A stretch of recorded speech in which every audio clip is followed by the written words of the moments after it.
उस नोटिस का क्या करूं जो मेरे घर पे आया है? सर मैं आपकी बात समझता हूँ, लेकिन ये बहुत ही नाजुक क्या मामला है। यहाँ पर मेरे बारे में बात हो रही है?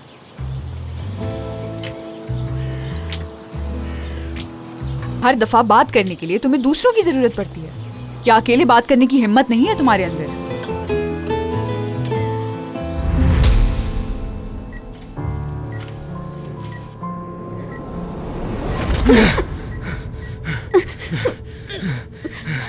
कौन हो तुम?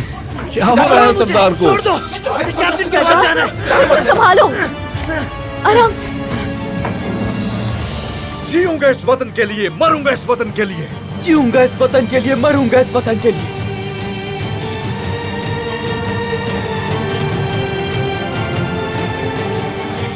मेरा शेर है तू। शुक्रिया।